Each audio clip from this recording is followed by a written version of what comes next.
All right, and welcome back after the break we just had. Hope you guys didn't disappear on me because, as I said, we're talking football today again. All right, this is the second episode in a row where we're talking football. Don't ever, ever, ever say I don't love you guys.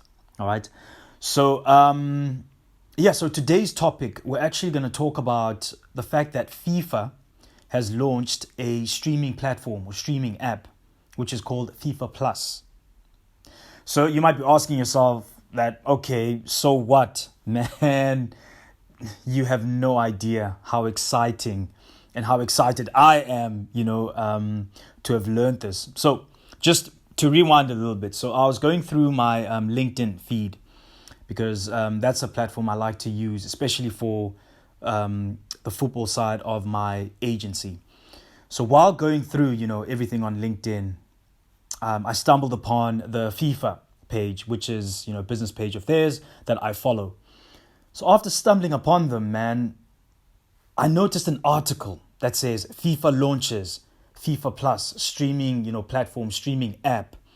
So I click on it and man, I was blown away by everything that this streaming platform is going to offer. All right. And we're going to go through it, in this episode, and I'm basically going to tell you why this is so exciting for people that are obviously, if you're an avid soccer lover, if you're, football fanatic, even if you're just like a football enthusiast, I really think that, this streaming platform will be great entertainment for everybody involved. Okay. And I really do think that it's groundbreaking stuff. I really do think that this streaming platform will put soccer right back, head and shoulders above every single other sporting code, as the number one, sporting code in the world. I mean, it already is or was number one, but, it was, for a moment, it was actually touch and go between soccer and basketball, because basketball has been creeping over the years, climbing up the ranks to become a global sport, just like soccer. And so it's been creeping. But after this is game-changing stuff, man. Soccer will undoubtedly be back at number one. No questions. All right. So what does this streaming platform offer? So this streaming platform is basically going to offer about 40,000 live games a year. All right, 40,000. And with that being said, so that means it's going to be around 29, in fact, not around, it's definitely going to be 29,000 men's soccer games and 11,000 women's games. All right, these are live games that are going to be live streamed on the platform that people can watch. And then the platform will also, this is the most exciting part. This is actually the one that I'm looking forward to the most. The platform is actually also going to have documentaries. All right. They're going to give us documentaries of soccer legends. And from what I read, they talked about, that they're going to have a documentary for, Ronaldinho. I think he's going to be the first documentary that they're going to release out. Ronaldinho, and obviously they're going to interview different players who've played with him, legends. They're going to interview your Messis, your Eto'os, and everybody else who's played with Ronaldinho. And they're basically going to showcase and talk about his rise to professional football, from his humble beginnings in Brazil to literally being one of the most loved soccer players in the world.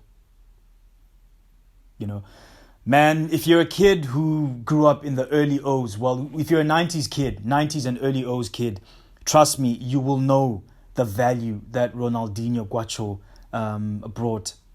Like if you had watched him the years that he played for Barcelona, you will appreciate everything he's done in football. Like he was just such a pleasure to watch.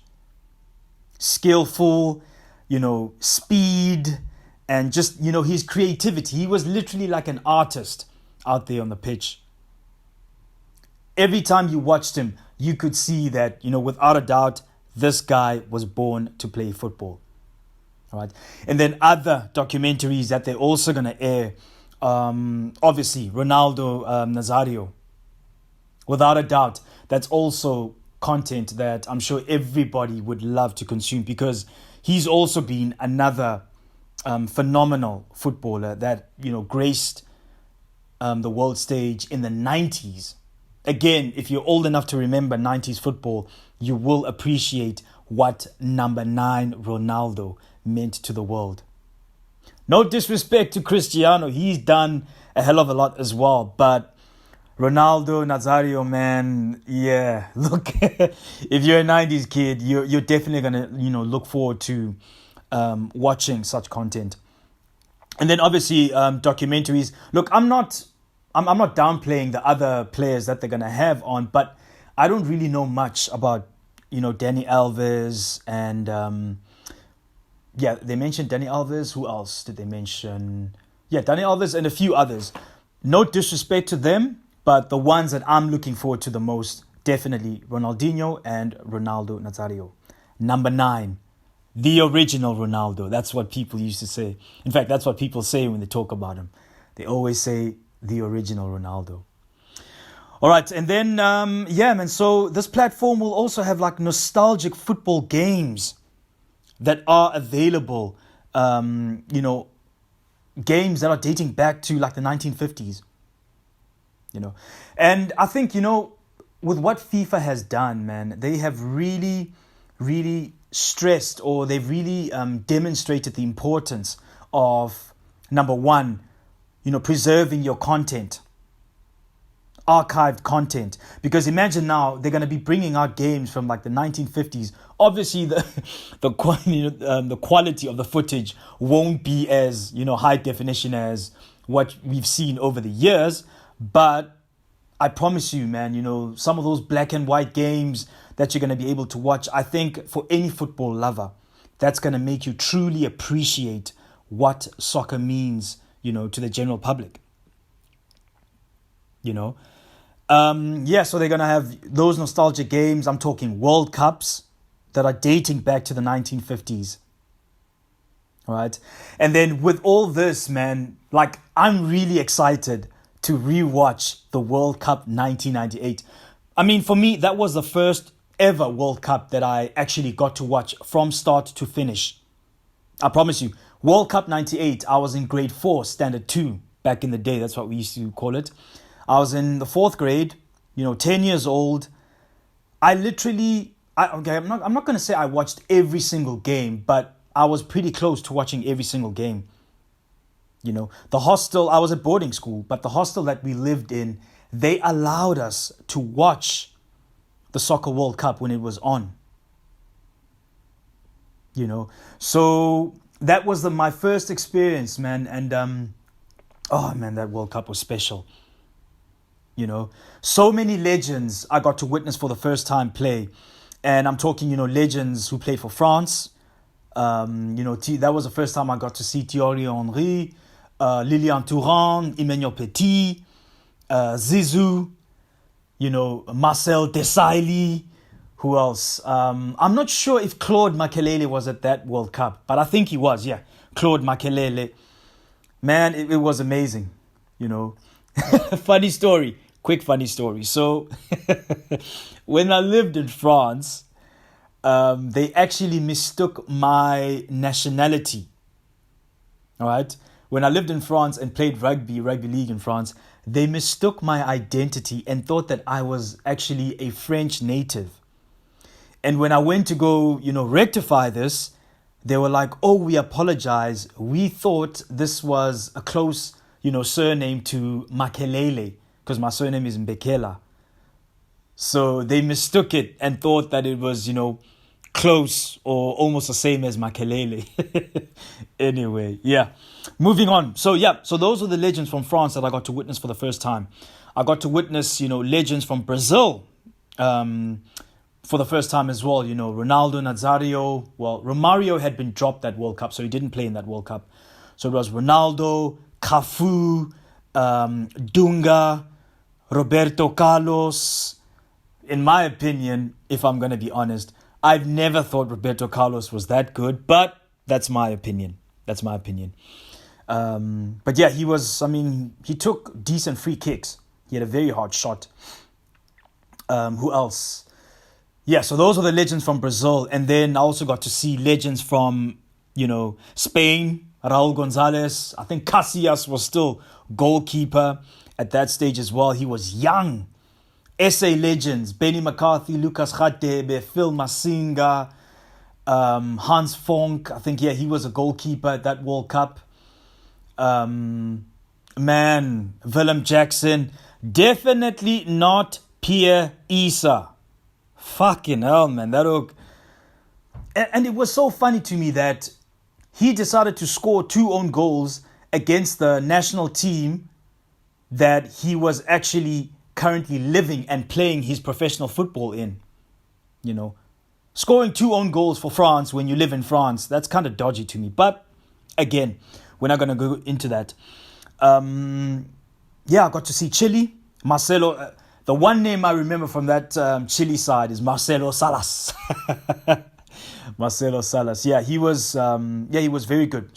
I think every single goal I watched that Salas scored in that World Cup, he scored with a header. I kid you not. All right. And then lastly, obviously, another team I was following in that World Cup was Nigeria. And that's where I got to see your JJ Akocha, Sunday Olise. But my favorite player in that Nigerian squad was Taribo West. It's the hairstyle, bro. The hairstyle, man. His hairstyle killed me. All right. And then another World Cup I'm obviously looking forward to rewatching on the streaming platform on FIFA Plus is the World Cup 02. Because again, now I was a little bit old. I was 14 years old. And, I really had like a sense of appreciation for sport because I was also big into sports. I guess the greatest memory from that World Cup, because I didn't get to actually watch it a lot because, again, I was still at boarding school, but this time around, I was also quite busy with my own sporting schedule, so I missed a lot of games. But I did get to watch the final against, which was Brazil versus Germany. I did get to witness Ronaldo Nazario scoring those 2 amazing goals in the final. Against, I think the goalie was Oliver Kahn. Yeah, Kahn was the German goalkeeper. And he was one of the most feared goalkeepers, And Ronaldo put 2 against him. Boom. And then obviously, man, another World Cup that I'm also looking forward to rewatching. Again, this World Cup, I got to watch a lot of games. 2010 World Cup. All right. Simply because it was in South Africa. Look, if you were in SA during the 2010 World Cup, you definitely had an epic experience. I never made it to any of the stadiums, but the fan parks were fucking lit, bruh. They were lit. So yeah, those are the World Cups I'm looking forward to rewatching, And then obviously I want to watch World Cups that, date back to when, before I was even born. I would love to see I'm not sure what year it was, but the year that Maradona scored, with the handball, the hand of God. I definitely want to see that World Cup. And then obviously I want to see the World Cup where Pele played as well. Because, and I think, again, I commend FIFA for, archiving such content and then releasing this content this year, because I really think the younger generation doesn't understand, or they can't fathom just how great a player like Pele was. All right. Yeah, I'm sure on YouTube they have a few clips here and there, but I really think having, consistent, content available where, teenagers or, soccer lovers who are my age, because I never got to watch Pele. I knew he was good. I knew of him, and like I'm saying, I've seen a couple of clips that they used to play back in the day. But to now have access to a streaming platform where I can watch him from game one in a World Cup until the final, that will actually be amazing. You know, this really is an opportunity for, the, how can I say, the millennials and the Zoomers, Generation Z, to really get to witness the great players that have come through, over the years, even before we were born. So yeah, so that's why I'm so excited, man, with regards to FIFA Plus. I really think it's going to be entertainment through the roof, dude. And I think another thing I love about this FIFA Plus streaming platform or streaming app is the fact that it's going to be available for free. How amazing is that? It's going to be available for free. There's no exclusivity. All-inclusive content. All you need is a smartphone. All you need is a desktop, and you're good to go. I just hope my lady doesn't get tired. I hope my lady doesn't get too pissed off at me, for just consistently watching either documentaries or rewatching old World Cups. Like, yeah, I think her and I are definitely going to need to maybe reschedule date night. Nah, just kidding. Always have time for your ladies or your partner, guys. Always have time for them. All right. And then, just looking at this from a sports business perspective, I think FIFA really chose the perfect timing, to create such a platform and to have it available and release it. Because, again, we are in the tech generation, guys. So many more people are consuming, devices. They are consuming content on devices. Streaming platforms are the in thing when it comes to, home entertainment. Television is slowly dying. Or in fact, let me not say it's slowly dying. It is dying. All right. And then again, looking at this from a business perspective and the fact that all this content will be available for free, that is going to create so much ad revenue for FIFA. So much ad revenue, because think about it, you got billions of people who love soccer all over the globe. Now, if all those people are going to be able to have access to this platform as subscribers, I mean, I'm not going to be surprised if, FIFA Plus ends up having almost as much subscribers as what you'd have on your, social media platforms like your Facebook and your Twitters. That's how big FIFA Plus is going to become. So the ad revenue is going to be insane. We're talking billions of dollars in ad revenue, guys. Billions of dollars. Now, but shout out to them and shout out to FIFA for making this an all-inclusive, tech project or tech platform.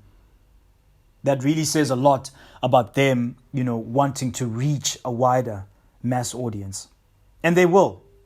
They will. They definitely will. It's definitely going to put FIFA's valuation. Dude. I mean, FIFA's already a very wealthy, footballing federation. But after this is game-changing stuff, guys. All the other sporting federations, take a look at what FIFA's doing. Take a look at what FIFA is doing. There's a lot you could learn from this. I think FIBA is already on this. I think they've already created a streaming platform. I'm not sure. I haven't confirmed yet, but no. In fact, they haven't, because when they stream, they usually use platforms like your YouTubes and other video streaming platforms. Okay, so I might be wrong. All right, so I definitely think FIFA not FIBA. FIFA is on a blue ocean strategy with this. They are literally somewhere out there on their own when it comes to this. I haven't seen any other sporting federation that's created this. But yeah, congratulations to them and for being pioneers. And like I said at the beginning of the podcast, I think one thing we can learn from this is the importance of documenting historical moments. You know, FIFA could clearly see from when it started with all these tournaments that one day all this content, all this footage that they'd been capturing would be worth millions of dollars. And it's time for them to cash in. Because they're definitely going to cash in. So yeah, from a sports business perspective, this was a genius move, without a doubt. Without a doubt. And just before I wrap up this episode, this is also a classic case of sports meeting technology. All right. In my previous episodes, I did talk about the importance of technology within professional sports. This is another classic example of sports and tech, intertwining. So yeah, man, it's already launched, guys. So, this is by no means, I'm not being paid by FIFA to market them. I just thought I'd talk about this, in this episode to just let you guys know that this is what's available out there. If you're like me, I love documentaries. I enjoy documentaries. I love rewatching old games because, and I've always said this in previous episodes as well, the generation of football players during the 1990s and the early 2000s, because that is the era I grew up in, I view those guys as the golden generation. So knowing that I'm going to have access to rewatching their games anytime I fucking well please, that excites me. That really makes me happy. So yeah, if you're like me, man, and you just enjoy consuming that kind of content, I really think you'd enjoy it. So yeah, man, they launched it a few days ago, so it's already available on your Apple stores or Google stores, whatever software device that you're using. You can already download the app and have access to everything. All right. Don't ever say I didn't, man. Don't ever say I didn't plug you in. Don't ever say I didn't plug you in. Groundbreaking stuff, man. All right, guys. So, so I thought I would just talk about that on this 40th episode of ours. And just before I go, man, just to thank you guys again. Thank you for rocking with me. Thank you for listening to the podcast and supporting the podcast. 40 episodes in. Extremely excited. And again, I look forward to bringing you guys more content. I look forward to bringing you guys more. I don't want to call them interviews. It's chats that I have with either current professional athletes or former professional athletes and coaches. I think going forward, I also want to start getting, fellow agents to come have a chat with me, and also team executives, so that you guys can really learn about, the business ecosystem of professional sports.